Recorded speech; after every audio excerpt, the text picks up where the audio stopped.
بسم اللہ الرحمن الرحیم الحمد للہ رب العالمین وبہ نستعین وصلی اللہ وسلم علی سید الانبیاء والمرسلین وعلی آلہ واصحابہ اجمعین ومن تبعہم بإحسان الی یوم الدین اما بعد۔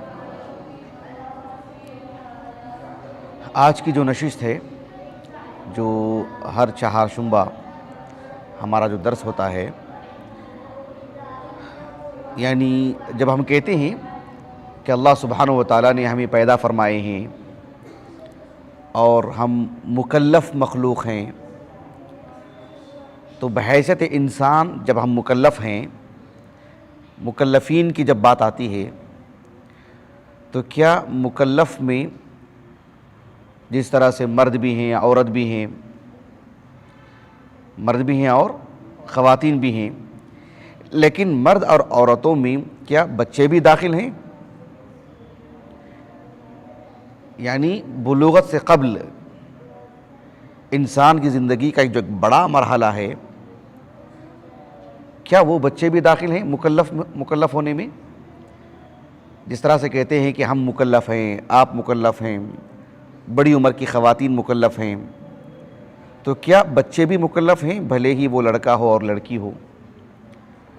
بالخصوص بچے کی زندگی کا وہ مرحلہ جس میں وہ باشعور ہو جاتا ہے، بالغ تو نہیں ہوتا ہے لیکن باشعور ہو جاتا ہے۔ گود کا بچہ ہے،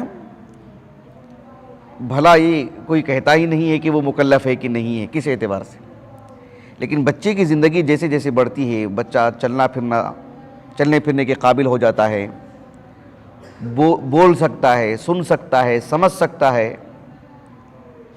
ابھی چھوٹے بچے ہوتے ہیں،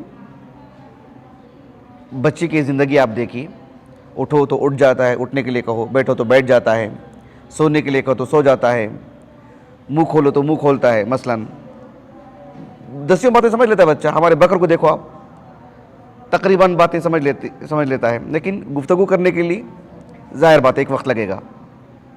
لیکن بچہ جب قابل ہو جاتا ہے چلنے پھرنے کی، بات سننے کی، بات سمجھنے کی، خود گفتگو کرنے کی، کسی وزن چیز کو پکڑنے کی، بھاگنے کی، دوڑنے کی، حتیٰ کہ اسے مدرسے میں اور اسکولوں میں داخل کیا جاتا ہے، لیکن ابھی بالغ نہیں ہوا ہے، تو کیا زندگی کا یہ جو مرحلہ ہے بچوں کا، لڑکا ہو یا لڑکی، کیا وہ مکلف ہے؟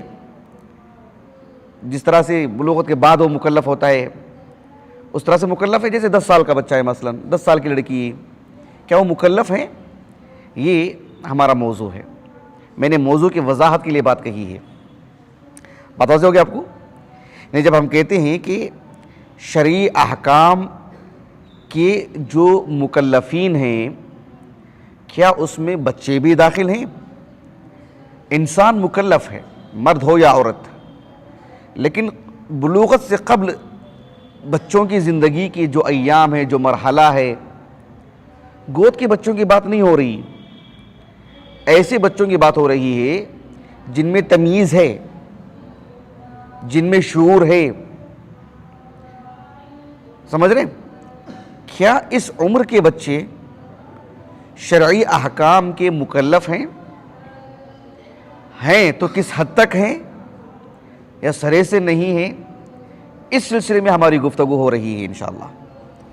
موضوع واضح ہوا؟ ایک بات، درس شروع کرنے سے قبل ایک اور بنیادی بات میں آپ کو بتاتا ہوں کہ ہم نے اس موضوع کا انتخاب کیوں کیا۔ یہ جو موضوع ہے، اس موضوع کا تعلق اصول سے ہے۔ ہمارے جامعہ محمدیہ میں اصول الفقہ کس جماعت میں پڑھائی جاتی ہے؟ ہاں، الصف الرابع میں الاصول من علم الاصول پڑھائی جاتی ہے، شیخ محمد بن صالح العثیمین کی رحمہ اللہ۔ الصف الخامس میں التفصیل پڑھائی جاتی ہے، جی ہاں۔ الصف السادس میں شیخ عبدالوہاب خلاف رحمہ اللہ کی علم و اصول الفقہ پڑھائی جاتی ہے۔ تو ہمارے پاس 3 سال مسلسل اصول الفقہ کا مادہ پڑھایا جاتا ہے۔ آج کا جو موضوع ہم نے انتخاب کیا ہے تفصیلی گفتگو کرنے کے لیے، اس وجہ سے یہ دیکھو، یہ جو کتاب ہے الاصول من علم الاصول، یہ آپ لوگوں نے الصف الرابع میں پڑھی ہے. اس میں ہم الصف الرابع کے طلبہ کو کتنا پڑھاتے ہیں, کتنی تفصیل میں جائیں گے؟ ظاہر بات ہے ایک ایک سطر بھی حل طلب ہوتے ہیں, اور ہمارے پاس جو درس نظامی کا جو جدول ہے, جو ایام ہیں ایک ایک مادے کے لیے, اس میں یہ کتاب پوری پڑھائی نہیں جا سکتی ہے. پوری کتاب یوں بھی ختم نہیں ہوتی ہے, جائے کہ ایک ایک سطر لے کر کے تفصیلی گفتگو کریں. تو میں یہ اس لیے بتا رہا ہوں کہ یہ جو سبق آپ دیکھ رہے ہیں نا, الاحکام, اب دوبارہ پڑھیے گا. الاحکام, الاحکام سے متعلق جو اصطلاحی تعریف کی ہے شیخ ابن عثیمین نے رحمہ اللہ, کیا تعریف ہے الاحکام کی؟ کہا کہ مقتضاہ, جی مقتضاہ خطاب الشرع المتعلق بافعال المکلفین من طلب او تخیر, یہ لفظ یاد رکھیے, او وضعین, ہمارے موضوع کے لیے. اب غور طلب بات یہ ہے کہ الاحکام کس کو کہتے ہیں؟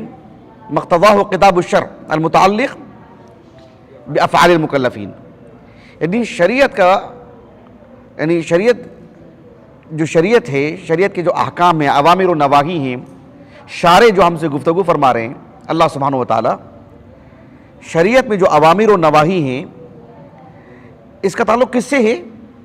مکلفین سے ہے. کس سے ہے؟ مکلفین سے ہے. من طلب, اس میں طلب والی بات ہوتی ہے, تو کرنے کا حکم دیا جاتا ہے یا تو روکا جاتا ہے,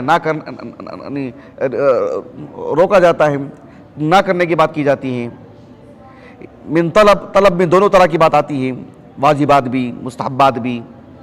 تخیر ہے, تخیر میں مباحات کی بات آتی ہے. اور رہی بات الوضع, جسے اللہ سبحانہ و تعالیٰ نے اپنی عبادتوں کے لیے کچھ علامات, آثار اور کچھ اسباب اللہ نے رکھے ہیں, اس کو ذہن میں رکھیں جب ہم آگے گفتگو کرتے ہیں. اب دیکھیں یہ مکلفین سے متعلق بات ہو رہی, کس کی؟ الاحکام. الاحکام کس کو کہتے ہیں؟ مقتضاہ خطاب الشرع المتعلق بافعال المکلفین. اچھا المکلفین کون ہیں؟ اب شیخ ابن عثیمین رحمہ اللہ نے ایک ایک شق لے کر کے اس کی شرح کی. آپ نے نیچے لکھا والمراد بقولنا المکلفین, یعنی المکلفین جو ہم نے اصطلاحی تعریف میں ذکر کیا نا الاحکام کی, تو مکلفین کون ہیں؟ کہا کہ ما من شأنہم التکلیف, یعنی جس کو بھی اللہ رب العالمین نے مکلف کیا ہے, جس کو بھی اللہ سبحانہ و تعالیٰ نے مکلف کیا ہے, کہا کہ وہ مکلفین میں سے ہیں. اللہ سبحانہ و تعالیٰ نے ہمیں کچھ چیزوں کا مکلف کیا ہے, میں مکلفین میں سے ہوں. اللہ سبحانہ و تعالیٰ نے آپ کو کچھ چیزوں کا مکلف کیا, آپ مکلفین میں سے ہیں. لیکن آپ نے لکھا ما من شأنہم التکلیف, جس کو بھی اللہ رب العالمین نے ذمہ داری عطا کی ہے, کسی چیز کا مکلف کیا ہے, اللہ سبحانہ و تعالیٰ نے لازم قرار دیا ہے کہ آپ کو ایسا کرنا ہے, ایسا کرنا ہے, ایسا نہیں کرنا ہے. کہا کہ یہ سب مکلفین میں داخل ہوتے ہیں. ایسے میں سبھی انسان اس میں آ ہی جاتے ہیں. اب سوال یہ پیدا ہوتا ہے کہ ایک شخص ہے, بڑی عمر کا ہے لیکن ہے مجنون, کیا وہ بھی داخل ہے؟ ایک بچہ ہے, کیا وہ بھی داخل ہے؟ آپ نے کہا کہ فیشمل الصغیر فیشمل الصغیر والمجنون, فیشمل الصغیر. التکلیف جب کہتے ہیں, تکلیف اردو کی تکلیف نہیں, اصطلاحی لفظ ہے, تو ایسی صورت ہے کہ اس میں صغیر بھی داخل ہے اور مجنون بھی داخل ہے. یہ ابن عثیمین نے کہی رحمہ اللہ. لیکن اس میں تفصیل ہے, اسی تفصیل کو میں سمجھانے کے لیے آج کا درس جو ہے ہم نے انتخاب کیا ہے, یہ جو موضوع ہم نے انتخاب کیا ہے کہ شرعی احکام کے مکلفین میں بچے بھی داخل ہیں, تو آج کا یہ ہمارا موضوع ہے. اس سلسلے میں جو باتیں مجھے آپ کو سامنے رکھنی ہے, سب سے پہلے آپ یہ سمجھیں کہ تکلیف کس کو کہتے ہیں اصطلاحی زبان میں. لغت عرب کی جہت سے دیکھیں گے تو تکلیف کہتے ہیں جس کا بھی انسان جو بھی مشقت ہے, تکلیف ہے, جو لازمی طور پر اسے نبھانی پڑتی ہے, اٹھانی پڑتی ہے, سمجھ رہے ہیں آپ. لیکن جب اصطلاحی طور پر تکلیف کی بات آتی ہے, تکلیف جب کہتے ہیں تو کیا مطلب ہے؟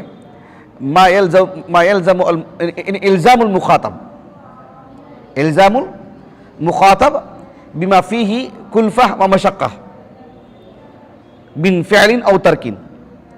اللہ سبحانہ و تعالی انسان کو کسی چیز کے کرنے کا یا کسی چیز سے رکنے کا جو حکم دی ہے, اس کا پابند بنائے ہیں، اسی کو کہتے ہیں التکلیف۔ الزام ما فیہ مشقہ و کلفہ، یہ تو لغت عرب کے اعتبار سے، عربی زبان کے اعتبار سے لغوی معنی۔ اصطلاحی معنی کیا ہوتا ہے تکلیف کا؟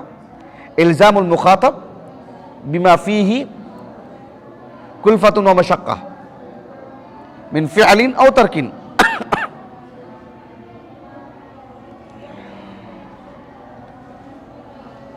یہاں تک بات واضح ہوگی آپ کو؟ تو یہ ایک اہم بنیادی بات میں نے آپ کے سامنے رکھی ہے کہ اس موضوع کا ہم نے انتخاب کیوں کیا۔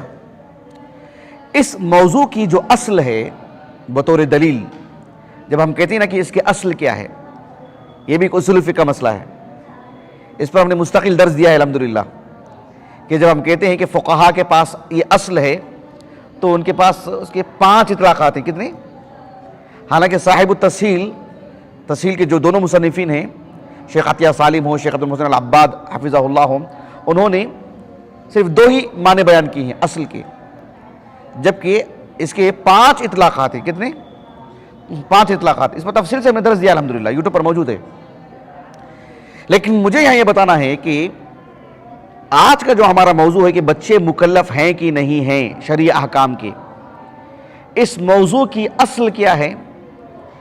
اس موضوع کی اصل وہ حدیث ہے جسے امام ابو داؤد رحمہ اللہ اپنی السنن کی، یعنی سنن ابی داؤد کی کتاب الحدود میں لائے ہیں۔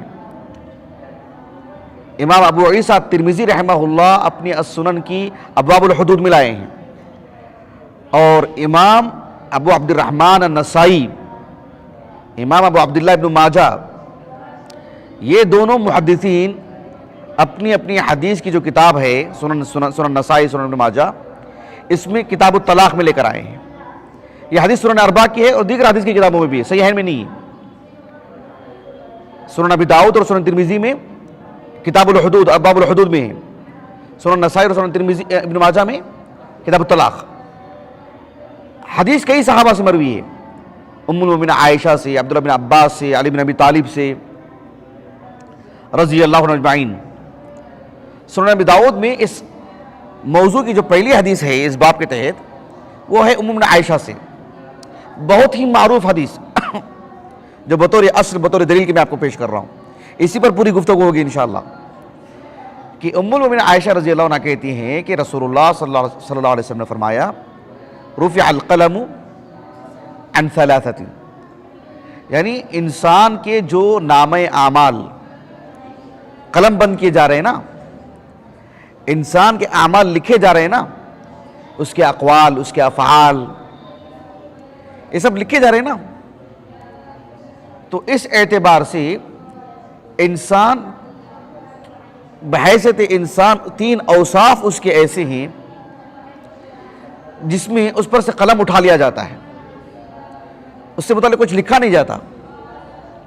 ایک شخص وہ ہے، کہا کہ عن النائم حتی یستیقظ، ایک انسان ہے آرام کر رہا ہے، مکمل سو چکا ہے، اب ایسی صورت میں اس سے متعلق کچھ لکھا نہیں جائے گا۔ مثلا لا قدر اللہ، اس نے کچھ ایسی ویسی گفتگو کر دی، گالی دے دی مثلا، وہ اس کا حساب کتاب نہیں ہے، حتیٰ کہ لا قدر اللہ، اللہ سبحانہ وتعالیٰ سے متعلق، اللہ کے دین سے متعلق، رسول اللہ صلی اللہ علیہ وسلم سے متعلق، قرآن سے متعلق کوئی ایسی ویسی گفتگو اس نے کر دی تو اس پر کفر لازم نہیں آئے گا۔ اس نے سو چکا ہے اچھی طرح سے، کہہ دے کہ یہ موبائل ہے نا، یہ فلاں صاحب کو دے دو، میری طرف سے ہبہ، ہدیہ، تحفہ، وہ قابل عمل نہیں ہوگا، کیوں؟ وہ مکلف نہیں ہے فی الحال۔ سمجھ رہے ہیں؟ عام طور پر لوگ مثال دیتے ہیں کہ اگر اس نے طلاق کہہ دی، کیوں بار بار طلاق ہی کی مثال؟ دوسرے بھی مثالیں بہت سارے ہیں نا، اللہ تعالیٰ گھروں کو جوڑ کے رکھے، آباد رکھے۔ تو یہ ایک چیز ہے۔ ایک دوسرا وہ شخص ہے، کہا کہ وعن المبتلا حتی یبرأ، المجنون کا بھی لفظ آیا ہے، المحتوہ کا لفظ بھی آیا ہے، وہ انسان جو اپنی ہوش و حواس کھو بیٹھا ہے، اس کی عقل غیر متوازن ہے۔ آپ اندازہ لگائیے کہ ایک بڑی عمر کا شخص اپنے کپڑے پھاڑ رہا ہے مثلا، یا کبھی ہم نمازوں میں دیکھتے ہیں، نماز میں ادھر ادھر دیکھ رہا ہے چھوٹے بچے کی طرح، اس کا مطلب ہے کہ اس کی عقل غیر متوازن ہے، کہیں بھی کسی بھی طرح کی زندگی گزار رہا ہے, کہیں جا کے بیٹھ چکا ہے, کچھ بھی بک رہا ہے, کچھ بھی بول رہا ہے, معلوم ہوتا ہے کہ ایک انسان اس کی عقل جو ہے غیر متوازن ہے, اس سے متعلق بھی قلم اٹھا لیا جاتا ہے. اور ایک تیسری بات جو ہمارے موضوع سے متعلق ہے وہ یہ کہ وعن الصبی حتی یکبر, بچے سے متعلق قلم اٹھا لیا جاتا ہے یہاں تک کہ وہ بچہ بڑی عمر کا نہ ہو جائے. حتی یکبر, کیا مطلب حتی یکبر, وہ بڑی عمر کا نہ ہو جائے؟ یہی حدیث عبداللہ بن عباس سے بھی مروی ہے رضی اللہ عنہما, سنن ابی داؤد ہی میں, اس میں یہ الفاظ آتے ہیں کہ حتی یحتلم, اور یہ بھی الفاظ آتے ہیں عبداللہ بن عباس اور علی بن ابی طالب سے رضی اللہ عنہ اجمعین کہ حتی یبلغ. سنن ترمذی میں یہ روایت حناد جنبی سے رحمہ اللہ, وہ عبداللہ بن عباس سے روایت کرتے ہیں, جس میں یہ الفاظ ہیں کہ حتی یشب. الفاظ جدا جدا معنی ایک ہی. علی بن ابی طالب رضی اللہ عنہ سے ایک روایت آتی ہے سب باسانید صحیحہ کہ حتی یعقل. میں نے کہا نا یہ حدیث سنن اربعہ کی ہے, صحیحین میں نہیں ہے, لیکن امام بخاری رحمہ اللہ اپنے صحیح کی کتاب الطلاق میں لائے ہیں اس حدیث کو, معلقاً روایت لائے ہیں, موصولاً نہیں, معلقاً روایت لائے ہیں. اس میں یہ الفاظ ہیں کہ حتی یدرک.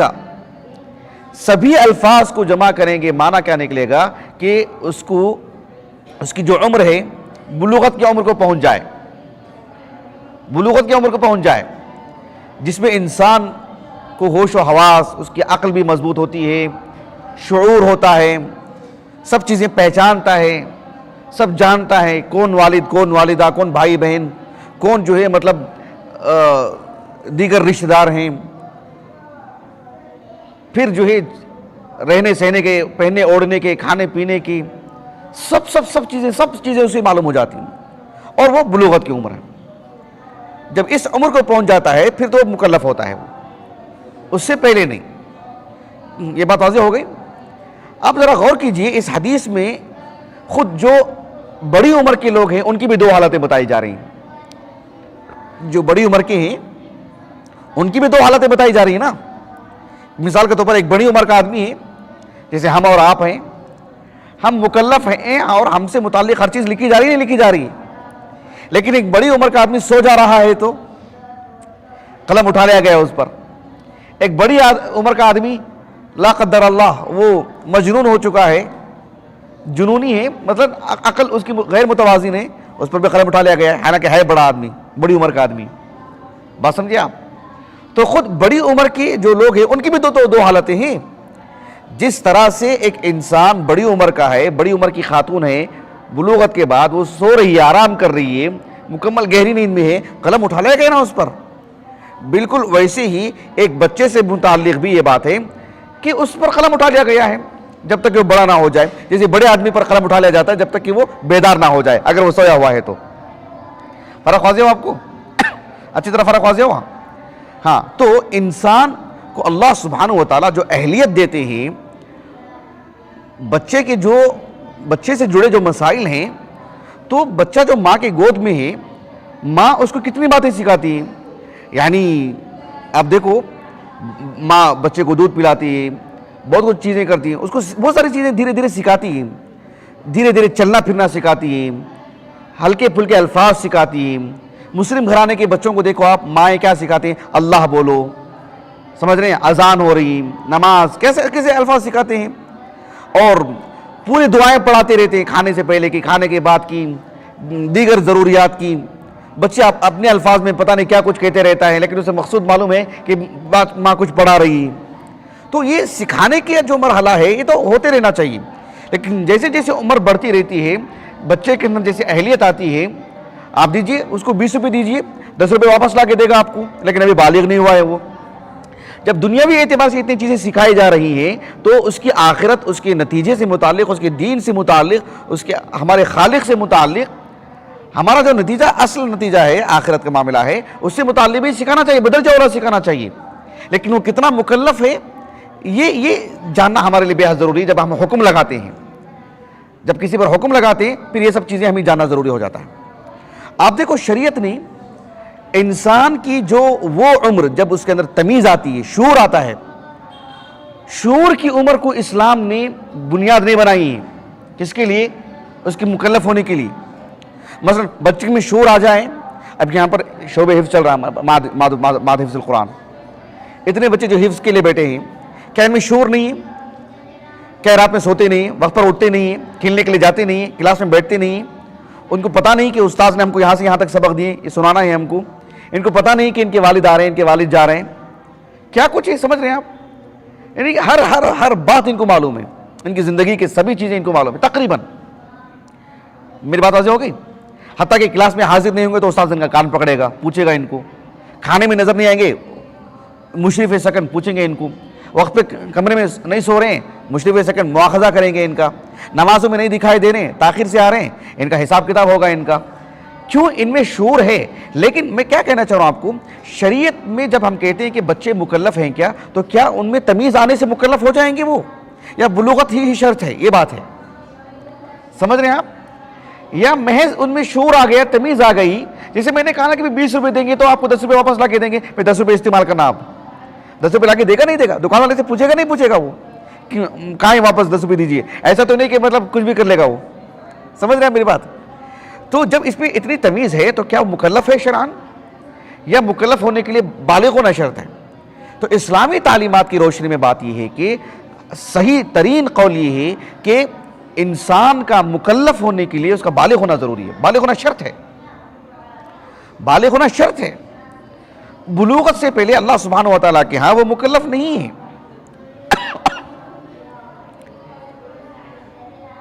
اگر اسلامی تعلیمات کی روشنی میں اللہ سبحانہ و تعالیٰ ہمیں یہ کہتے کہ بچے میں جس دن شعور آئے گا اس دن بچہ مکلف ہوگا، تو پھر اس میں ایک طرح کی مشقت ہے، ایک طرح کی تکلیف ہے، حرج ہے اس میں.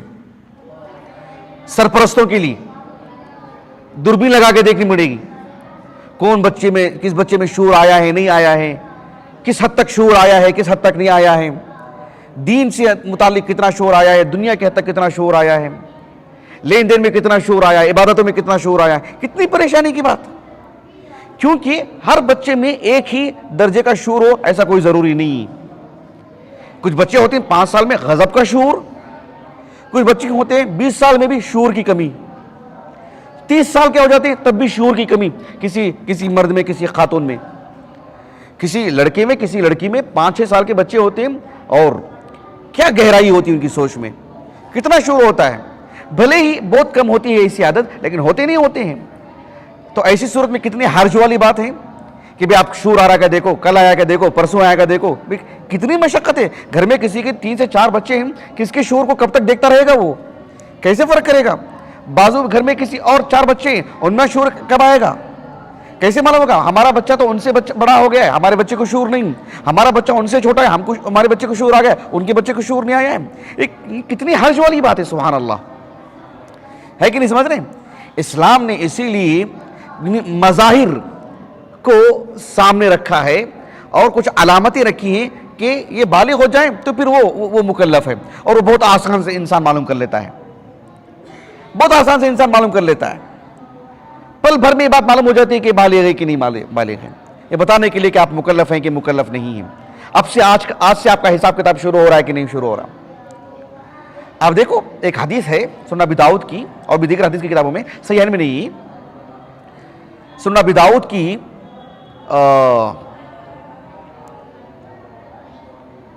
سنن ابی داؤد کی کس کتاب میں ہے یہ حدیث، یہ میرے ذہن میں نہیں آ رہی. سنن ابی داؤد کی حدیث ہے. صحابی رسول عطیہ القرظی رضی اللہ عنہ، عطیہ القرظی رضی اللہ عنہ، عطیہ القرظی رضی اللہ عنہ، یہ کتاب الحدود کی حدیث ہے. اب یاد آیا، کتاب الحدود کی حدیث ہے. عطیہ القرظی، القرظی کیا مطلب؟ القرظی نسبت کس کی طرف ہے؟ یہ بنو قریظہ کے ہیں. کہاں کے؟ بنو قریظہ کے، قبا کے، جو مدینہ کا جو جنوبی حصہ ہے، قبا کے بائیں جانب بنو قریظہ جہاں آباد تھے نا، وہاں کے ہی. معلوم ہے خندق کے بعد ان کے ساتھ کیا معاملہ ہوا. تو عطیہ القرظی رضی اللہ عنہ، سنن اربعہ کی میں ان کی روایات ہیں. عطیہ القرظی کے رضی اللہ عنہ، حتیٰ کہ ان کے والد کا نام کیا ہے نہیں معلوم، مطلب تاریخ میں ثابت نہیں، یہ مطلب ہے۔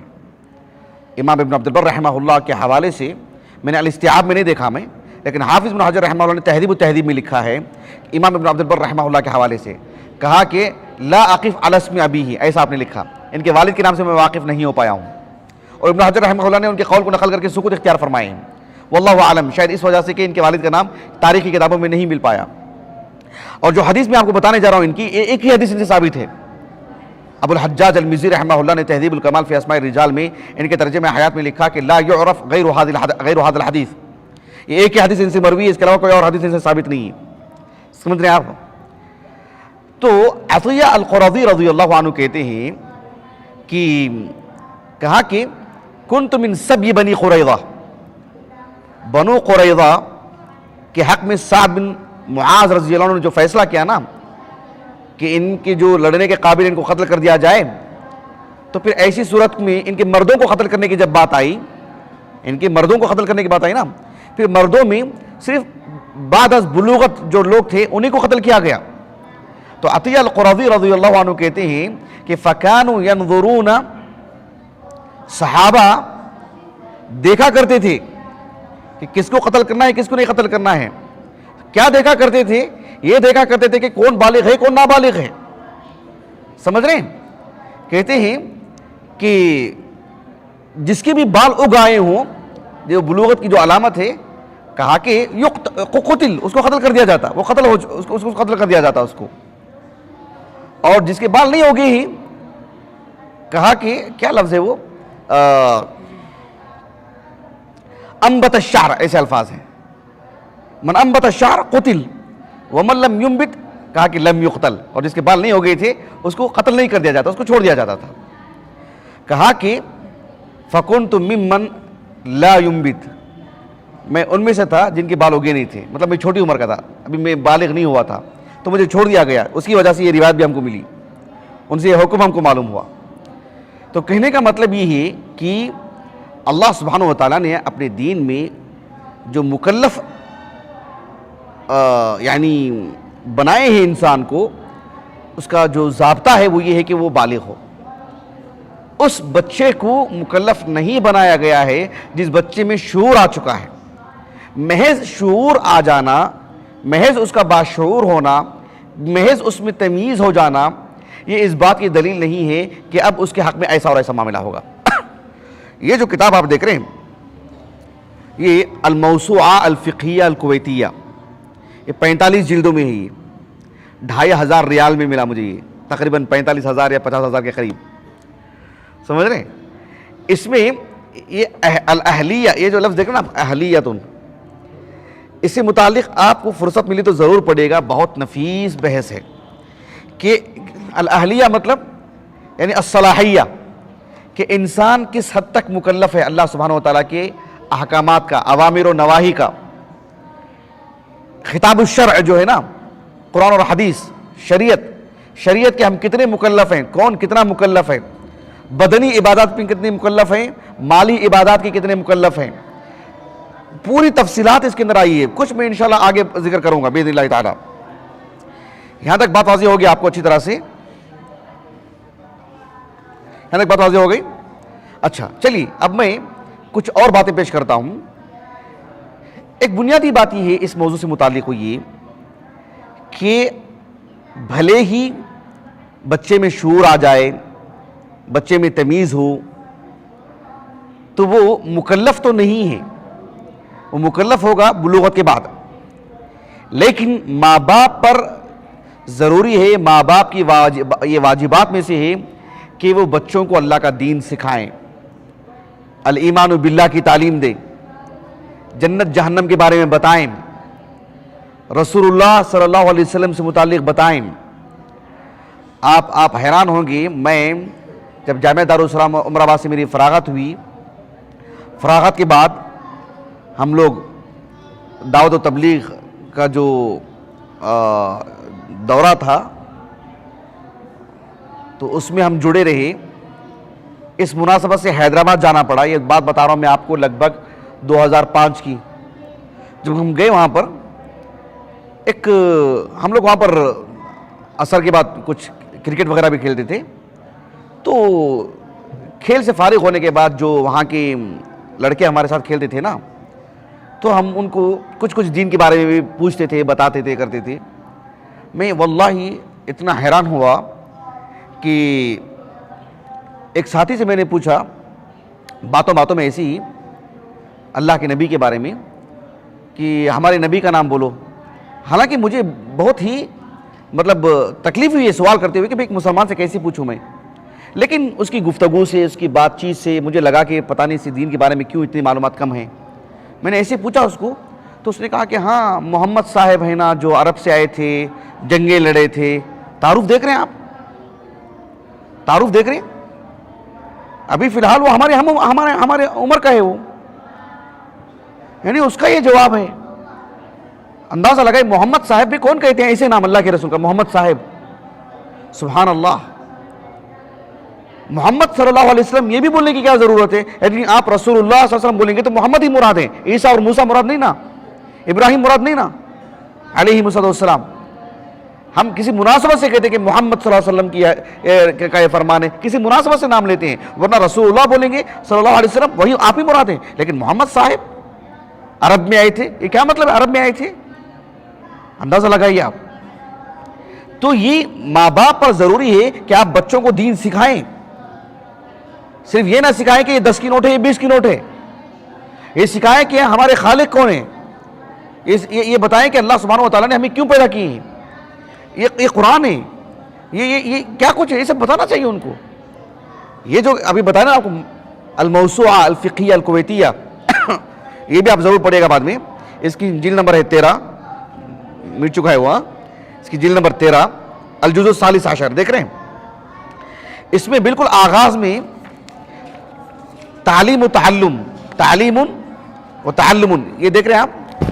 اس کو بعد میں رکھے ذہن میں, ضرور پڑھنا آپ, یہاں سے لکھنا جو میں بولوں گا آپ کو. اس میں آپ نے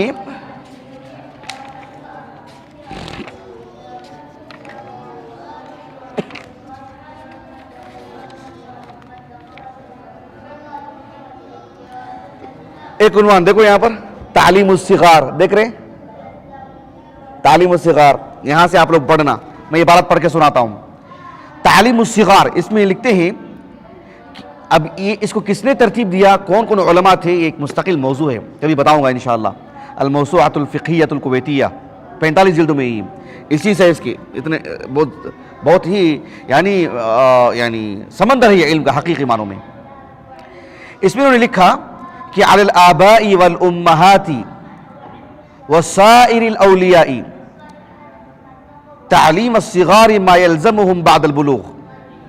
والدین پر اور دیگر سبھی سرپرستوں پر, چاہے گھر کے کوئی بڑے ہوں, محلے کے کوئی بڑے ہوں مسلمانوں میں سے, ادارے چلانے والے ہیں.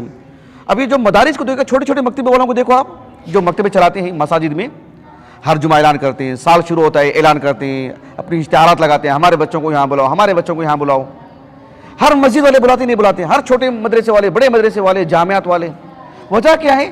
یہ مسلمانوں کی ذمہ داران ہے, حرص ہے ان میں. جیسے تیسے بھی ہو, محلے کے بچوں کو جمع کرو, ان کو دین سکھاؤ. سمجھ رہے ہیں؟ تو یہ الاولیاء میں آ جاتے ہیں سب. علی الآباء والامہات وسائر الاولیاء, کیا کرنا چاہیے؟ بچوں کو بالغ ہونے سے پہلے ہی دین سکھانا چاہیے.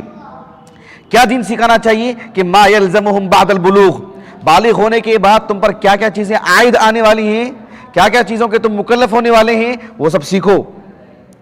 نماز پڑھنا سکھانا چاہیے, کیوں؟ بلوغت کے بعد اس کا تم پر حساب کتاب ہوگا. خواب پڑھنا سیکھو, وغیرہ وغیرہ. میں نہیں سمجھتا کہ کسی بھی مسلم گھرانے کو دیکھ لیجئے جو اپنے بچوں کو مکتب نہ بھیجتے ہوں, الا ایک کوئی بہت زیادہ ہی غافل ہوں, ورنہ تقریباً گھرانوں کو یہ حال ہے. تو قرآن مجید سکھانا, دعائیں سکھانا, وغیرہ وغیرہ. فَيُعَلَّمُ الصَّغِيرُ مَا تَصِحُّ بِهِ عَقِيدَتُهُ مِنْ إِيمَانٍ بِاللَّهِ وَمَلَائِكَتِهِ وَكُتُبِهِ وَرُسُلِهِ وَالْيَوْمِ الْآخِرِ. بچے کو یہ سکھانا چاہیے کہ صحیح عقیدہ کیا ہے, اللہ پر ایمان کیسے ہوتا ہے, کتابوں پر ایمان, ملائکہ پر ایمان, تقدیر کے خیر و شر پر ایمان, آخرت کے دن پر ایمان, رسولوں پر ایمان, یہ سب چیزیں سکھانی چاہیے. وَمَا تَصِحُّ بِهِ عِبَادَتُهُ, نماز کیسے پڑھنی چاہیے, روزہ کیسے کہتے ہیں, فرض روزے کون سے ہیں, نفل روزے کون سے ہیں, یہ معلوم ہونا چاہیے. روزہ کن کن چیزوں سے جو ہے ٹوٹتا ہے, وضو کن چیزوں سے ٹوٹتا ہے, نماز کی صحت سے متعلق گفتگو وغیرہ وغیرہ، یہ سب چیزیں سکھانی چاہیے، اس لیے کہ اللہ کے رسول نے کہا صلی اللہ علیہ وسلم، ایک حدیث ہے بہت معروف سنن ابی داؤد کی، حدیث الصبرہ، صبرہ رضی اللہ عنہ ہوئی، اور عبداللہ بن عمر بن عاص سے بھی حدیث مروی ہے کہ مرو الصبی بالصلاۃ اذا بلغ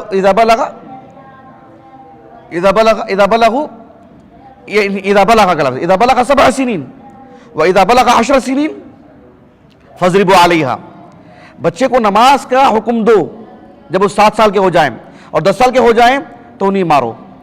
اب کہنے کا مقصود یہ ہے کہ اللہ کے رسول کس کو حکم دے رہے ہیں؟ والدین کو، اولیاء کو، سرپرستوں کو، یعنی بچے تو اس کے مکلف نہیں ہیں، لیکن بچوں کو سکھانا چاہیے کہ ما یلزمہم بعد البلوغ، بالغ ہونے کے بعد تم پر چیزیں کون سی چیزیں جو ہے تم پر واجب ہونے والی ہیں وہ سکھانا چاہیے۔ اللہ کے رسول نے کہا صلی اللہ علیہ وسلم، جو معروف حدیث ہے متفق علیہ عبداللہ بن عمر سے رضی اللہ عنہما، کلکم مسئول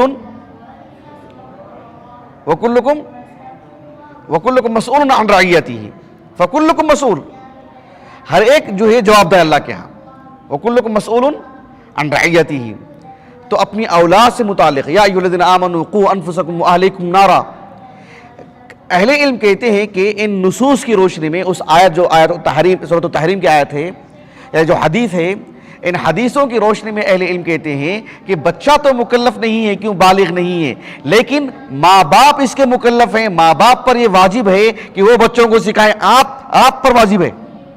نماز پڑھنا بچے پر واجب نہیں ہے، لیکن نماز پڑھنے کی تعلیم دینا یہ آپ پر واجب ہے۔ سمجھے آپ کتنی بڑی بات ہے، سبحان اللہ، یہ دقیق بات واضح ہوئی آپ کو۔ بچے فی نفسی مکلف نہیں، کیوں؟ بالغ نہیں ہے، لیکن ماں باپ مکلف ہیں اس کے کہ آپ اپنی نماز جیسے پڑھتے ہیں اس کا حساب کتاب ہوگا، آپ کو تعلیم بھی دینی پڑے گی، آپ پر اس کا بھی حساب کتاب ہوگا، آپ سے، آپ پر یہ واجب ہے۔ کہ اللہ سبحانہ وتعالیٰ نے فرمایا، اللہ کے رسول نے کہا صلی اللہ علیہ وسلم، مرو کا حکم دیا آپ نے، صیغۃ الامر ہے اور یہ وجوب پر دلالت کرتا ہے، اور اس طرح کی جو بھی احادیث نصوص ہے۔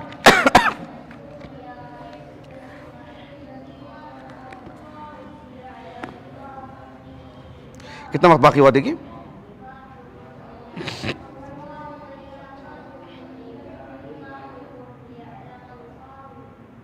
کتنا وقت باقی؟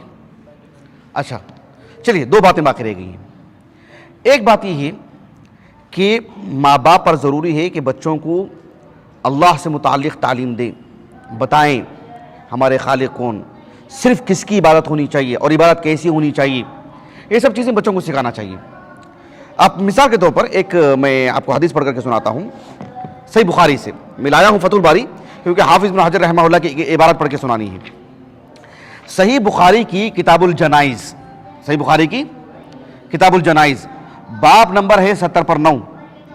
باب کیا ہے؟ دیکھو امام بخاری رحمہ اللہ نے باب قائم کیا، باب اذا اسلم الصبی فمات هل یصلی علیہ، بچہ اسلام قبول کیا اور اس کی وفات ہو گئی تو کیا اس کی جنازے کی نماز پڑھی جائے گی؟ اور کہا وَهَلْ يُعْرَضُ عَلَى الصَّبِيِّ الْإِسْلَامِ، کہ بچے پر بھی اسلام پیش کیا جائے گا؟ کوئی جس طرح سے ایک بڑا آدمی ہے، اسے بولتے ہیں اللہ کا دین قبول کر لو اسلام، تو کیا بچے پر بھی اسلام پیش کیا جائے گا؟ وَهَلْ يُعْرَضُ الْإِسْلَامُ عَلَى الصَّبِيِّ، صيغۃ یہ جو استفہام ہے نا، جملہ استفہامیہ۔ لیکن امام بخاری رحمہ اللہ نے کتاب الجہاد والسیر میں بھی باب قائم کیا ہے کہ کیف یعرض الاسلام علی الصبی، بچے پر اسلام کیسے پیش کیا جائے گا۔ گویا کہ وہاں بقول ابن حجر رحمہ اللہ، امام بخاری رحمہ اللہ نے جزم سے اس بات کو بیان کر رہے ہیں کہ بچے پر بھی اسلام پیش کیا جا سکتا ہے اور پیش کیا جانا چاہیے۔ اس باب کے تحت کتاب الجنائز میں امام بخاری نے کئی حدیثیں لے کر کے آئے، عبداللہ بن سیاد کا واقعہ لے کر کے آئے، اس کو بھی تو اسلام پیش کیا اللہ کے رسول نے نا، اور وہ معروف حدیث انس بن مالک رضی اللہ عنہ کہتے ہیں، صحیح بخاری کے جو حدیث نمبر ہے میں آپ کو بتانے جا رہا ہوں 1350 پر 6، انس بن مالک رضی اللہ عنہ کہتے ہیں کہ وہ خود اللہ کے رسول کے خادمین میں سے تھے نا، ایک یہودی غلام بھی اللہ کے رسول کا خادم تھا، ایک یہودی غلام بھی اللہ کے رسول کا خادم تھا، وہ بیمار ہوا، وہ اس کی عیادت کے لیے اللہ کے رسول گئے، اس کے سرانے بیٹھے رہے، اور آپ نے کہا کہ اسلم، کیا کہا؟ اسلم، تو اس غلام نے اپنے والد کو دیکھا، میں کیا کروں میں؟ والد نے کہا کہ اطیع ابا القاسم صلی اللہ علیہ وسلم، بات مان جائیے ان کی. فاسلم، اس نے کلمہ پڑھ لیا، شہادتن کا اقرار کیا اس نے، اور اس کا انتقال ہو گیا. آپ علیہ الصلوۃ والسلام نے یہ کہتے ہوئے وہاں سے نکلے کہ الحمدللہ الذی انقذہ من النار، تمام تعریف اللہ تعالیٰ کے لیے ہیں جس نے اس غلام کو جہنم کی آگ سے بچا لی.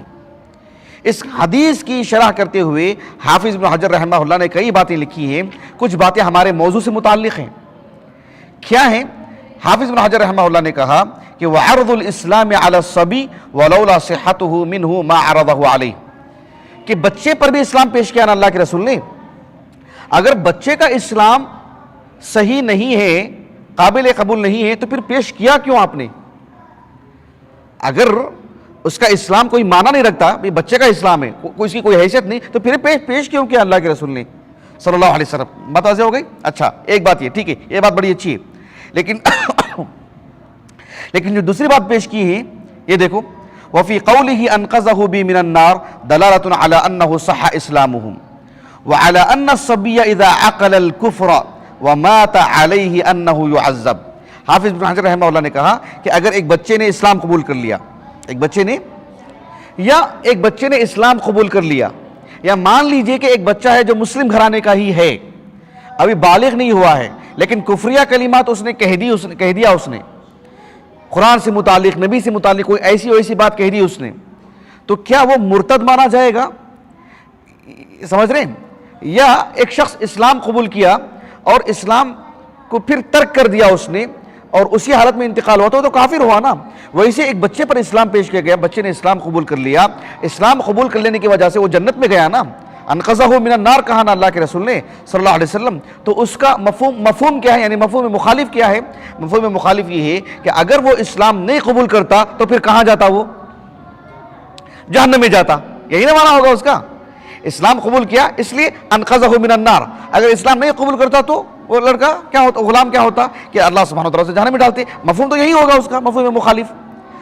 تو یہ بات ابن حجر نے کہی رحمہ اللہ. تو اہل علم نے اس بات کو قبول نہیں کیا ابن حجر کی. شیخ ابن باز رحمہ اللہ نے تعاقب کیا، رد کیا آپ پر. سمجھ رہے ہیں؟ اس لیے کہ بہت ممکن ہے کہ وہ غلام بالغ ہو چکا ہو جس کو اللہ کے رسول نے کلمہ پڑھایا ہو، اسی بنیاد پر اللہ کے رسول نے یہ بات کہی ہو کہ الحمدللہ الذی انقذہ من النار. اگر بلوغت سے پہلے اس نے اسلام قبول کیا یا نہیں کیا ہوتا یا مانا نہیں ہوتا، ایسی مر چکا ہوتا، تو پھر اللہ تعالیٰ عذاب کیوں دیں گے؟ اس لیے کہ وہ مکلف ہی نہیں ہے نا. ایسی ہی ہے جیسے کہ گویا کہ ایک آدمی سویا ہوا ہے، اس نے کچھ کہہ دیا اور اسی حالت میں اس کا انتقال بھی ہو گیا نیند ہی میں، تو ہم یہی کہیں گے کہ نیند ہی میں انتقال ہوا اور نیند کے حالت میں کچھ اس نے ایسی بات کہہ دی تھی اللہ کے بارے میں، اب وہ کافر ہے، اب اس کی جنازے کی نماز نہیں پڑھی جائے گی. کوئی ہے قائل اس کا؟ بالکل نہیں، کہ مکلف نہیں ہے بھی اس کا. وہ بالکل ویسے ہی بچہ بھی بلوغت سے پہلے اس نے اسلام سے متعلق، اللہ سے متعلق، دین سے متعلق کوئی بات کہہ دی اور اس کا انتقال ہو گیا، تو کیا ہم اس کو یہ مانیں گے کہ وہ کافر ہے اس لیے کہ جو ہے اس نے کفریہ کلمات کہی ہیں اس نے؟ اس لیے کہ وہ مکلف ہی نہیں ہے اس کا. اسلام قبول کرتا ہے، ہاں پیش کرنا چاہیے، اس لیے کہ اسلام خیر محض ہے، اسلام پیش کرنا چاہیے، اس کو اسلام قبول کرنا چاہیے، اسی میں اس کی بھلائی ہے، اسی میں اس کی بہتری ہے. کیونکہ کل کے دن اگر اس کی زندگی اللہ نے رکھی ہے تو پھر اس کو اسلام ملنا چاہیے بلوغت کے فوراً بعد. اس کو معلوم ہونا چاہیے کہ اللہ نے مجھے پیدا کی، کیوں پیدا کی، اب بلوغت کے بعد مجھے کیا کرنا ہے. ہاں بلوغت سے پہلے انتقال ہو گیا تو کوئی بات نہیں ہے، لیکن بلوغت سے پہلے ہی انتقال ہو گیا اور اسلام نہیں قبول کیا تو اللہ تعالیٰ سے جہنم میں ڈالیں گے؟ نہیں. کیوں؟ اس لیے کہ وہ مکلف نہیں ہے. مثلا سمجھے بھی اس بات کو؟ یہ بات ہے جو یعنی اس موضوع سے متعلق ہے. یعنی ایمانیات کی جو بات ہے وہ تو بلوغت سے پہلے سمجھانا چاہیے، بتانا چاہیے، اسلام کیا ہے بتانا چاہیے، نماز کا طریقہ بتانا چاہیے، نماز کا پابند بنانا چاہیے. آپ غور کیجئے آپ ان احادیث پر کہ اللہ کے رسول صلی اللہ علیہ وسلم رات میں نماز پڑھ رہے تھے نا. صحیح بخاری میں تو متعدد جگہ پر یہ حدیث ہے.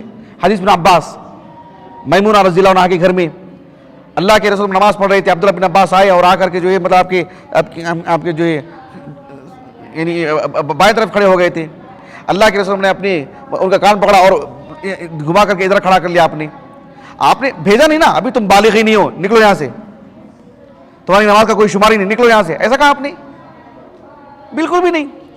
آپ نے ایک جو چوک ہوئی تھی اس اعتبار سے آپ نے ادھر کھڑا کیا، لیکن نماز کو تو تسلیم کیا نا، ان کی نماز تو صحیح ہوئی نا۔ ہاں یہ اور بات ہے کہ وہ ان پر نماز واجب نہیں ہے، وہ نہیں، فرض نماز بھی واجب نہیں تھی ان پر کیونکہ مکلف نہیں ہے۔ اگر نہیں پڑھے ہوتے مثلاً تو مان لیجیے کہ وہ ان کا حساب کتاب نہیں ہوگا اس پر، وہ عاصم نہیں ہوں گے، گنہگار نہیں ہوں گے۔ تعلیم دینی ضروری ہے، مار کر کے ہی صحیح 10 سال کے بعد تعلیم دینا ضروری، پابند بنانا ضروری ہے، لیکن اس کے واجب نہیں ہے، وہ ان کے واجبات میں سے نہیں ہے۔ لیکن پڑھتے ہیں تو نماز تو صحیح ہے، نماز ہی شمار نہیں ہوگی ایسا نہیں۔ اگر ایسا ہوتا تو حکم کیوں دیا جا رہا ہے کہ بچوں کو نماز پڑھنے کا حکم دو؟ تو اللہ کسی نے ان کی نماز کو تسلیم کیا نہیں کیا؟ ابھی ہم نے چند دن پہلے صحیح بخاری میں حدیث پڑھی،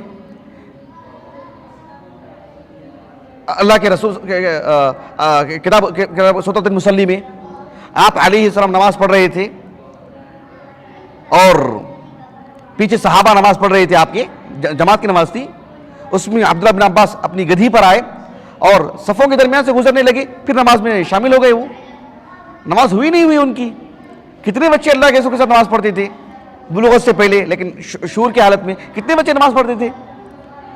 تو اس اعتبار سے نماز تو ہو جائے گی، نماز تو درست ہے۔ اس طرح کی جو احادیث ہم نے سنائی ہیں، مرو الصبی بالصلاۃ اذا بلغ 7 سنین واذا بلغ 10 سنین فاضربوا علیہا، کہا اللہ کے رسول نے، نماز پر جو مار بھی پڑھ سکتی ہے۔ تو نماز تو صحیح ہے، اور یہ قاعدہ معلوم ہونا چاہیے کہ من صحت صلاتہ بنفسہ صحت صلاتہ فی غیرہ۔ جب میری نماز درست ہے، نہیں ہے میری نماز، تو پھر میرے پیچھے پڑھنے والوں کی نماز درست نہیں ہوگی۔ ایک آدمی کافر ہے، وہ نماز پڑھ رہا ہے، اس کی نماز ہوگی؟ جب اس کی نماز نہیں ہوگی تو پیچھے پڑھنے والوں کی نماز کیسے صحیح ہوگی؟ جس کی نماز صحیح ہوگی تو پھر دوسروں کے حق میں بھی اس کی نماز صحیح ہوگی، ہے کہ نہیں؟ اس اعتبار سے جب بچے کی نماز صحیح ہے تو بچے کی امامت بھی صحیح ہے۔ بات واضح ہوئی؟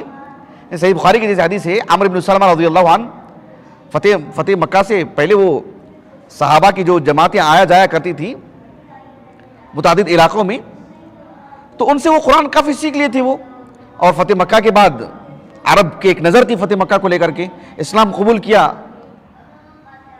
عرب کا ایک بڑا حصہ، فوج در فوج ان کے گھر والوں نے بھی اسلام قبول کیا، اور ان کے قبیلے میں چونکہ سب سے زیادہ قرآن انہیں کو یاد تھا، انہیں کو امامت سونپی اللہ کے رسول نے صلی اللہ علیہ وسلم۔ تو اس اعتبار سے بچے کی امامت بھی درست ہے، سبھی عبادتیں۔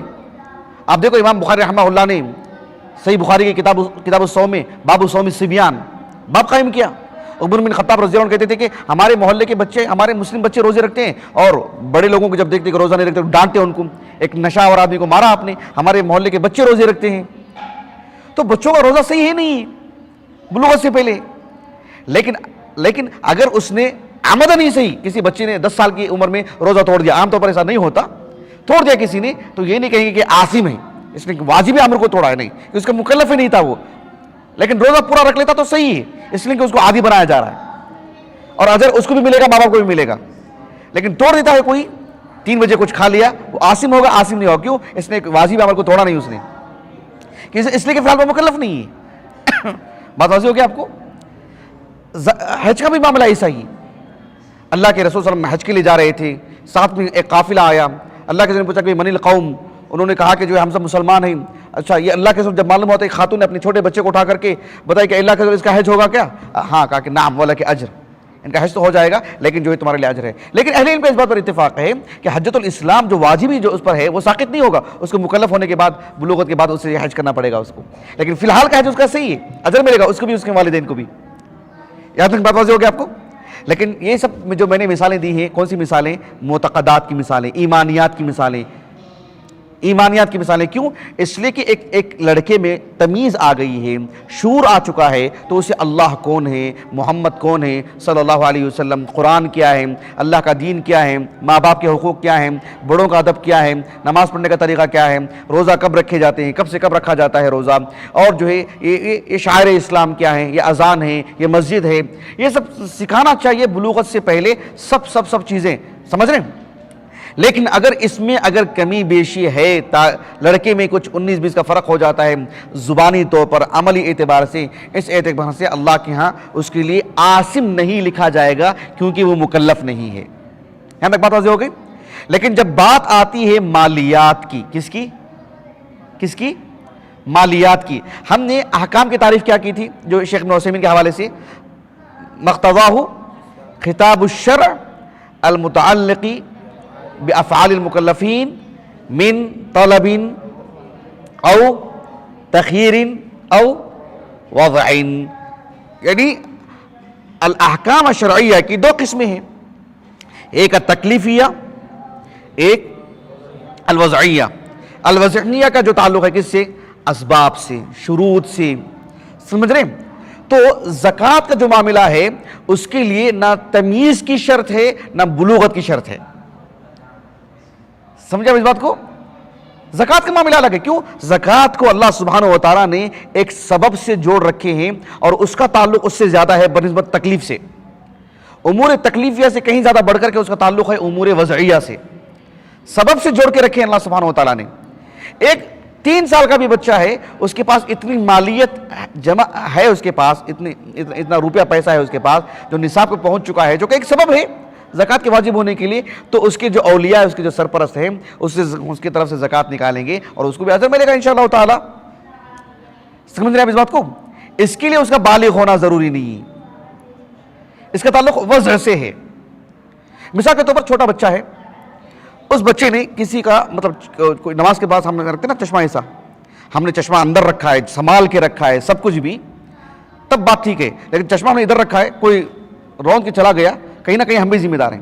لیکن چشمہ ہم نے ادھر رکھا، موبائل ہم نے ادھر رکھا، یا ہم نے کچھ پیسے گن رہے تھے، چھوٹا بچہ آیا اور آ کر کے پیسے پھاڑ دیا مثلا، مان لیں، تو ایسی صورت میں بچہ مکلف تو نہیں ہے، لیکن اس کا تعلق تکلیفیہ سے نہیں ہے، وضعیہ سے. سمجھ رہے ہیں؟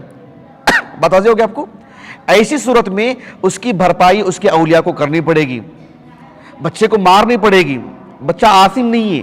جس طرح سے کسی کا جانور آ کے کسی کے کھیت میں گھس جائے، ظاہر بات ہے اس کا ذمہ دار بھرے گا نہیں بھرے گا، اس کی بھرپائی کرے گا نہیں کرے گا. سمجھ رہے ہیں اس بات کو؟ بالکل ویسی. تو مالیات کا معاملہ بالکل جدا ہے، مالیات کا معاملہ بالکل جدا ہے. تو اس طرح سے جو ہے بچہ اگر مکلف، یعنی اللہ پر ایمان لانا اس کے لیے مطلب اس کو سکھانا ضروری ہے. لیکن لا قدر اللہ کچھ ایسی ویسی بات اس نے کہہ دی تو وہ مرتد مانا جائے گا، ایسا نہیں ہے. اب وہ کافر مانا جائے گا، ایسا نہیں کہ بچہ کافر ہو چکا ہے. کیوں؟ ابھی وہ مکلف نہیں ہے. میری بات واضح ہوگی؟ رمضان کا روزہ رکھا تھا، درمیان میں کچھ کھا لیا، وہ عاصم نہیں ہوگا، اس لیے کہ وہ بلوغت سے پہلے مکلف نہیں ہے. لیکن جب بات آتی مالیات کی، مثلا مان لیجئے کہ بچہ مالک ہے، مطلب ہزاروں کے لاکھوں کے روپیوں کا مالک ہے بچہ. ایسی صورت میں اللہ سبحانہ وتعالیٰ نے کیا فرمایا؟ وَلَا تُؤْتُوا السُّفَهَاءَ أَمْوَالَكُمُ الَّتِي حَتَّى جَعَلَ اللَّهُ لَكُمْ قِيَامًا وَارْزُقُوهُمْ فِيهَا وَاكْسُوهُمْ وَقُولُوا لَهُمْ قَوْلًا مَعْرُوفًا. اس کے بعد وَابْتَلُوا الْيَتَامَى حَتَّى إِذَا بَلَغُوا النِّكَاحَ فَإِنْ آنَسْتُم مِّنْهُمْ رُشْدًا فَادْفَعُوا إِلَيْهِمْ أَمْوَالَهُمْ. یعنی چھوٹا بچہ محجور ہو سکتا ہے، مطلب یہ کہ جو ہی چھوٹے بچے سے متعلق اس کے اپنے مالیات میں اسے تصرف سے روکا جا سکتا ہے. مالیات کا معاملہ الگ ہے. سمجھ رہے ہیں آپ جو میں مثالیں دے رہا ہوں آپ کو؟ یعنی مملکت اسلامیہ کی اگر بات کرتے ہیں، جہاں اہل کتاب رہ سکتے ہیں نا جزیہ دے کر کے، تو کون دے گا جزیہ؟ حافظ ابن القیم نے لکھا ہے رحمہ اللہ احکام اہل ذمہ میں کہ جو جزیہ دیں گے وہ بڑی عمر کے مرد اور بڑی عمر کے خواتین دیں گے، بچوں پر جزیہ نہیں ہے، اس لیے کہ مکلف ہی نہیں ہے وہ. سمجھے میں اس بات کو؟ تو اس طرح کی بہت ساری مثالیں ہیں جس میں جو ہے بچے جو ہے مکلف نہیں ہیں، جہاں تک خاص کر جو میں نے آپ کو کہا کہ مالیات کا معاملہ ہے. جیسے مثال کے طور پر مان لیجئے کہ بچے نے کوئی گندا کام کر لیا، کوئی گناہ کام کر لیا، کوئی بد اخلاقی اس سے ثابت ہو گئی، یا اس نے مال چوری کر لیا. اس نے ایسا نہیں کہ مملکت اسلامیہ ہو تو اس کا ہاتھ کاٹا جائے گا، ایسا نہیں ہوگا. سمجھ رہے اس بات کو؟ اس لیے کہ وہ مکلف نہیں ہے. ہاں اس کو اس کی بھرپائی کرنی پڑے گی، کہاں ہیں پیسے، کیا ہیں. اگر پیسے خرچ کر دیے تو اس کے جو اولیاء ہیں، اس کے سرپرست ہیں، اس کو دینے پڑیں گے، لیکن اس کی وجہ سے اس کا ہاتھ کاٹا جائے گا، ایسا معاملہ نہیں ہے. سمجھ رہے ہیں ہم ان سب چیزوں کو؟ تو خلاصہ کلام یہ ہے کہ جو اس طرح کے جو معاملات ہیں، کتنا وقت دیکھیں، وقت جی 20 منٹ ہے، بس ہوگی بات ہے. تو اس طرح کے معاملات ہیں. اسی لیے آپ دیکھو، یعنی زنا سے متعلق میں نے ایک مرتبہ درس دیا تھا تفصیلی طور پر. اس میں یعنی جب معلوم ہوگا کہ فلاں آدمی سے زنا ہو چکا ہے تو ظاہر بات ہے مطلب ثابت ہونا ہے نا. ایک لڑکا ایک لڑکی کھڑ کے بات کر رہے ہیں، وہ زنا نہیں نا، وہ زنا تو مستقل ایک عمل کا نام ہے. ایسے میں 4 گواہ ہونے چاہیے. کتنے؟ تو فقہا نے کہا کہ 4 میں کوئی بچہ نہیں ہونا، اس کی شہادت قبول نہیں ہوگی. 4 بچے نہیں، 4 میں سے 3 بڑے آدمی ہوں، ایک بچہ، اور بچے کی گواہی قبول نہیں ہوگی. بڑا آدمی ہونا چاہیے. سمجھ رہے ہیں اس بات کو؟ وہ بھلے وہ سمجھتا ہو کہ ایسا ہے، نہیں تمہاری گواہی قبول ہی نہیں ہوگی. تو یہ سب چیزیں، تو اس لیے چھوٹے بچوں پر ضروری ہے کہ کڑی نگرانی کریں، اس لیے کہ ان کو سکھانا چاہیے کہ بلوغت کے بعد تم پر کیا کیا چیزیں ہیں. تو بچے کے نام پر جیسے عام طور پر اسکول میں رقص ہوتا ہے، ڈانس کروا دیتے ہیں، اور اس طرح کے ماں باپ جو ہے بچوں کو چھوٹ دے رکھتے ہیں کہ بھی آج یہ پروگرام ہے، اس میں آپ ناچو، اس میں ہے اس میں ڈانس کرو، اس میں گانا گاؤ، یا اس میں کچھ آپ کوئی غیر مسلم ہیں ان کا کوئی قائد ہے اس کی روپ دھار لو آپ، اس لیے کہ آپ ابھی بچے ہیں وغیرہ وغیرہ. تو یہیں سے تو ان میں بگاڑ آتا ہے. چھوٹے بچوں کو اگر آپ فلمیں دکھائیں گے، چھوٹے بچوں کو ایسے کارٹون دکھائیں گے جس میں بہت ساری غلطیاں ہوتی ہیں عقدی اعتبار سے، اخلاقی اعتبار سے، معاملات کے اعتبار سے، اور بولیں گے بچے ہیں، نہیں، بچوں کو وہ سکھانا چاہیے جو بلوغت سے پہلے، بلوغت کے بعد ان پر عائد ہوتے ہیں، جو ان کے جو واجبات ہیں.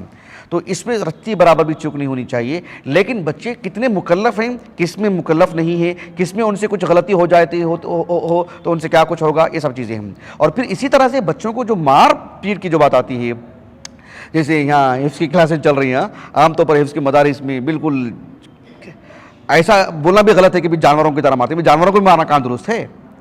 یہ بھی کہنا بھی درست نہیں نا. جانوروں کی طرح مارتے ہیں، جانوروں کو بھی کیوں مارتے ہیں بلا وجہ؟ تو جانور جو مشہور ہے کہ جانوروں کی طرح مارنا، واقعتاً جو اتنا مارنا، اور پھر عام مدارس میں بھی، اسکول میں بھی چھوٹے بچوں کو مارنا، گھروں میں، ان سب چیزوں سے بچنا چاہیے، کیونکہ وہ کتنے مکلف ہیں کتنے مکلف نہیں ہیں اس پر بھی بات جاتی ہے. یہ دیکھیں کتاب مستقل ایک کتاب ہے، یہ احکام الاعتداء علی الاطفال فی الفقہ الاسلامی، سمجھ رہے ہیں جی؟ یہ 2 جلدوں میں ہے. اس میں آپ دیکھیں گے، کیونکہ میں تفصیل تو نہیں بتا سکتا. یہ بدھ والی ہماری جو کلاس ہے، یہ اس میں صرف اشارے ہی میں آپ سے گفتگو ہو سکتی ہے، کیونکہ آپ اصحاب علم ہیں، آپ لوگ اس کو تفصیلی طور پر مطالعہ کر لیں. اور ہم جن کو ہدف کے طور پر ہم درس دیتے ہیں، مشاہدین یوٹیوب کے ذریعے سے بھی، ایسے ہی لوگوں کو جو مطلب اس طرح کی چیزوں کو جلدی سے سمجھ لیتے ہیں، بقیہ بعد میں اپنا مطالعہ کر لیں. تو خلاصہ کلام یہ ہے کہ اللہ سبحانہ و تعالیٰ نے انسان کو جو مکلف بنائے ہیں اس میں غیر بالغ بچے بچیاں خارج ہیں، نمبر 1. نمبر 2 یہ ہے کہ ماں باپ پر تو یہ واجب ہے کہ وہ بچوں کو جیسی ہی ان میں تمیز آتی ہے یا اس سے پہلے بھی انہیں دین سکھاتے رہیں، اللہ کے بارے میں، آخرت کے بارے میں، نبی کے بارے میں، ملائکہ کے بارے میں صحیح تصور دیں، اور جو ہے قرآن سے متعلق، اس کی عظمت سے متعلق، اس کے تقدس سے متعلق، اس کی یعنی کتاب ہدایت ہے اس سے متعلق، اور اس کی احترام سے متعلق، ماں باپ کا مقام یعنی ایک شرعی نقطہ نظر سے. ایسا نہیں کہ جو ہے مطلب ماں باپ جو بولیں سب مان جانا، بھلے ہی اللہ کچھ اور کہتے ہوں، نہیں. شرعی نقطہ نظر سے ماں باپ کا جو مقام ہے، استاذ کا جو مقام ہے، بڑی عمر کے لوگوں کا جو مقام ہے. پھر ایک عمر آتی ہے جہاں لڑکے ہیں لڑکیاں ہیں، ان میں فرق کرنے والی بات ہے. جب سگے بھائی بہن ہی میں جو ہے مطلب یہ رکھیں تاکہ اس کے اندر کی جو ایک یعنی خیرات جو پیدا ہوتے ہیں اس کے تحفظ کے لیے اسلام نے ایسی تعلیم دی ہے، تو پھر باہر والے بدرجہ اولا. تو ایسی صورت میں جو ہے یعنی یہ سب چیزیں ان کو بچپن سے سکھانا چاہیے. ہاں ان سے جو چوک ہوتی ہے دیکھنا چاہیے کہ اگر یہ چوک کسی بھی قبیل سے ہو رہی ہو تو ماں باپ کتنے ذمہ دار ہیں وہ بھی دیکھنا پڑے گا. لیکن بچوں سے ایسی چوک ہوتی ہے تو کیا وہ کافر مانے جائیں گے، کیا وہ فاسق مانے جائیں گے، اسلام سے باہر ہو جائیں گے؟ ایسا نہیں ہے، اس لیے کہ وہ مکلف نہیں ہیں صحیح ترین قول کے مطابق. لیکن ان کو جو ہے ایسا معاملہ ہونے نہیں دینا چاہیے، کڑی نگاہ رکھنی چاہیے، بالخصوص اللہ کے بارے میں، اللہ کے دین کے بارے میں، نبی کے بارے میں، قرآن وغیرہ کے بارے میں، اسلامی تشخص کے بارے میں. ایسا نہیں ہونا چاہیے کہ بچہ کسی کی داڑھی کا مذاق اڑا رہا ہے، کسی کے پردے کا مذاق اڑا رہا ہے، کسی کی دینداری کا مذاق اڑا رہا ہے، قبرستان کا مذاق اڑا رہا ہے. سمجھ رہے ہیں؟ یہ سب چیزیں ناقابل برداشت ہیں. ظاہر بات ہے کہاں سے سیکھتے ہیں بچے؟ ماں باپ ہی سے سیکھتے ہیں، گھر میں ہی سیکھتے ہیں عام طور پر، یا آج کل کے دور میں سوشل میڈیا سے سیکھتے ہیں. تو یہ سب تو نہیں ہونا چاہیے. تو یہ کتنے مکلف ہے کتنے نہیں مکلف ہے، میں نے یہ ساری چیزیں آپ کے سامنے رکھی ہیں. مالیات کا جہاں تک تعلق ہے تو پھر تو وہ اس کے مکلف ہیں، مطلب وہ نہیں ہیں براہ راست، ان کے اولیاء اس کے مکلف ہیں، وہ اس سے متعلق کارروائی کریں گے. جیسے بچہ جو ہے وقف نہیں کر سکتا اپنی کوئی زمین، اس لیے کہ اس میں اس کے احساسات، اس کے جو ہے جذبات اور اس کی نیتوں کا اس میں دخل ہے، اور اس کی نیت کا اس میں کوئی مطلب معیار نہیں ہے. اس کی نیت اس میں ناقابل قبول ہے، اس لیے کہ وہ بالغ نہیں ہے. تو جہاں وہ مالیات کا وہ حصہ جس میں اس کی طاقت سے باہر ہے، اللہ نے اس کے اولیاء سے اس کو جوڑ کے رکھے ہیں، وہ معاملہ اس سے ہوگا. بہرحال موضوع واضح ہے الحمدللہ. تو بقیہ چیزیں آپ جو مطالعہ کرنا چاہیے، جس کے میں نے حوالے دیے ہیں. میں اپنی بات کو ختم کرتا ہوں. اللہ تعالیٰ سے دعا ہے کہ اللہ سبحانہ و تعالیٰ ہماری اس نشست کو، ہمارے اساتذہ، ہمارے والدین، ہمارے کل معاونین، ہمارے مشاہدین، اور ہمارے خصوصیت کے ساتھ ہمارے ایان صاحب ہیں، اور ہمارے سعد، اور ایک اور تھا نام کیا، عبداللہ الجوہانی، جوہانی عبداللہ حنگی، ہاں عبداللہ حنگی، الجوہانی کہتے رہتا ہوں. اللہ ہمارے اہلیہ کو، ہمارے فرزندان کو اللہ تعالیٰ اجر عظیم سے نوازے، ہمارے لیے اللہ تعالیٰ ذخیرہ آخرت کر دے. سبحانک اللہم و بحمدک، اشہد ان لا الہ الا انت، استغفرک و اتوب الیک.